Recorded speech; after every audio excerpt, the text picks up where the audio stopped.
आउज़ुबिल्लाहिमिनश्शैतानिर्रजीम बिस्मिल्लाहिर्रहमानिर्रहीम अस्सलामुअलैकुम वरहमतुल्लाहि वबरकातुहू।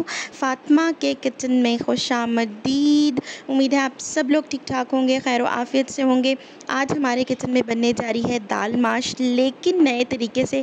चैनल पे न्यू है तो लाइक शेयर और सब्सक्राइब का बटन दबा दें और वीडियो को पूरा देखिएगा, स्किप आउट नहीं करिएगा। पूरी वीडियो देखनी है आज आपने, ताकि आपको पता चले आज ट्विस्ट कहाँ पे होने वाला है, क्योंकि इसमें हम कर रहे हैं ट्विस्ट। और वो ट्विस्ट कहाँ पे हो गया, आइए देखते हैं। स्टार्ट करते हैं यहाँ पे दाल माश की रेसिपी।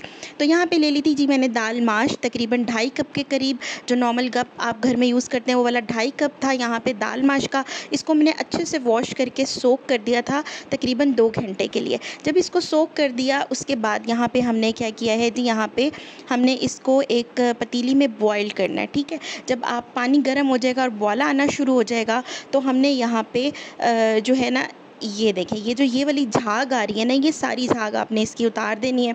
और जो पानी है ना वो इसका साथ साथ पकता रहेगा, साथ साथ झाग इसकी बनती रहेगी। ये जो झाग होती है ना, ये दरअसल होती है दाल का जो बादीपन होता है ना, ये असल में वो होता है। अक्सर लोगों को ये बड़ा मसला होता है कि जी दाल माश हम खा रहे हैं, हमें मैदे पे जलन हो रही है, हमें ब्लोटिंग हो रही है, गैस हो गई है। तो ये वाला मसला जो है ना, इंशाल्लाह अब आप लोगों को नहीं फेस करना पड़ेगा। तो यहाँ पर आप देख सकते हैं जितना भी हमारे यहाँ पे ऊपर जितना भी जाला आया हुआ था ना, वो सारा हमने रिमूव कर दिए। झाग आई हुई थी वो रिमूव करके यहाँ पे आप दाना देख सकते हैं दाल का, बड़ा ज़बरदस्त तरीके का दाल जो है ना अच्छे से गल गई है। तो दाल को आपने बहुत अच्छे तरीके से जो है ना वो गला लेना है यहाँ पे। और फिर उसके बाद आपने क्या करना है जी, यहाँ पे आपने अच्छे से उसको छान लेना है। इसको छन्नी में छान के तो इसको आपने ठंडा पानी ऊपर गिराना है। और ये देख लें माशाल्लाह से कितनी ज़बरदस्त दाल हमारी गल चुकी है। नेक्स्ट स्टेप की तरफ आते हैं। नेक्स्ट स्टेप में हम क्या करें हैं जी, दाल को हमने कर दिया था साइड पे वॉश करके, इसको छन्नी में डाल के वॉश करके रख दिया था।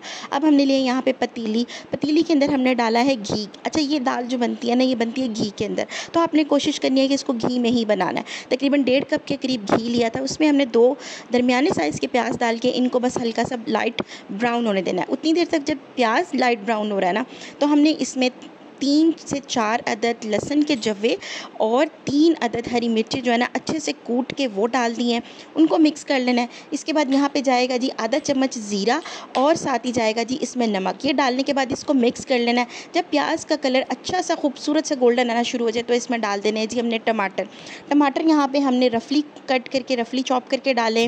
तो यहाँ पर मैंने डाले हैं 4 अदद टमाटर। और टमाटर डालने के बाद इसकी हमने हल्की सी भुनाई करनी है और इसके अंदर डाल देना है थोड़ा सा पानी, ताकि टमाटर और मसाला जो है ना अच्छे से मैश हो जाए।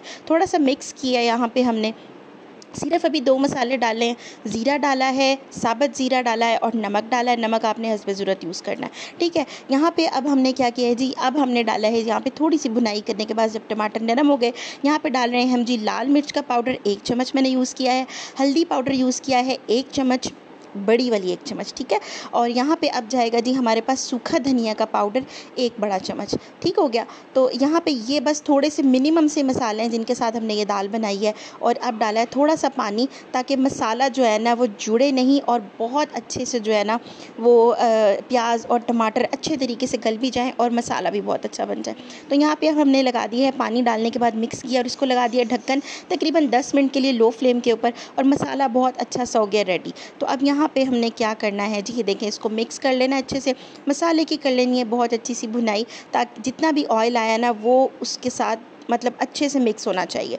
अब यहाँ पे हमने फ्लेवर को इन्हांस करने के लिए डाला है यहाँ पे चिकन स्टॉक क्यूब। ठीक है, आप लोग चाहें तो यहाँ पे इसको स्किप आउट कर सकते हैं, लेकिन अगर आपने दाल बनानी है ना बैजा वाली, तो फिर आपको यहाँ पे चिकन क्यूब तो लाजिम यूज़ करना है। तो आप इसको स्किप आउट भी कर सकते हैं, लेकिन फ्लेवर इन्हांस करने के लिए ये ज़रूर डालिएगा। तो 1 अदद मैंने यहाँ पर चिकन क्यूब डाला है। इसको थोड़ा सा मिक्स किया ताकि चिकन क्यूब की जो एक रिचनेस है ना वो पूरे मसाले में आ जाए। और साथ ही हमने यहाँ पर जो दाल अपनी यहाँ पर हमने गला कर जो रखी हुई थी, वो हमने अच्छे से गली हुई दाल जो है हमने बीच में डाल दी है।